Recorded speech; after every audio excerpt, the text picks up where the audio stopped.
வணக்கம், வணக்கம் அருந்தமிழ் உறவுகளே! எப்படி இருக்கீங்க? Super, super, super.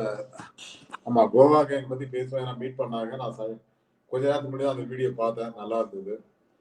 அதேபோல சௌந்தர்யா அவர்கள் ஜாக்குலின் பற்றி சொன்னது, ஜாக்குலின் சௌந்தர்யா பத்தி சொன்னது, முத்து சொன்னது, இது எல்லாமே இன்டகிரேட்டடா தான் இருக்கு.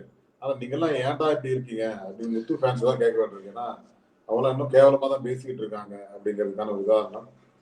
அதே போல ஒரு ஆட்டுக்குட்டி ஒண்ணு இருக்கு. அந்த ஆட்டுக்குட்டி என்னன்னா, தான் தான் பெரிய ஆட்டுக்குட்டி. உலகத்திலே நான் தான் பெரிய ஆட்டுக்குட்டின்னு நெனச்சு பேசிட்டு இருக்கு இல்லையா? அதுவும் முத்து பிஆர் தாங்க. அதான் சொல்லிட்டு இருக்கேன். ஸோ அந்த ஆட்டுக்குட்டியோட குட்டி ஒண்ணு இருக்கு. ஐயோ! நம்ம ஆட்டுக்குட்டி கீழ இருக்கு. நம்மள யாரும் ஒண்ணும் பண்ணிட முடியாது அப்டின்ட்டு. ஸோ அந்த ஆட்டுக்குட்டிகளுக்கெல்லாம் ஒரு விளையாட்டு ஒண்ணு வச்சிருக்கோம். ஆமா. கேட்டா நான் போலீஸ் கம்ப்ளைண்ட் குடுத்துட்டேன். 23 பேர் மேல போலீஸ் கம்ப்ளைண்ட் அப்டி இப்டின்னு சொல்லிட்டு இருக்காங்க. ஒரு மண்ணாங்கட்டி இல்ல அப்டிங்கிறது தான் உண்மை.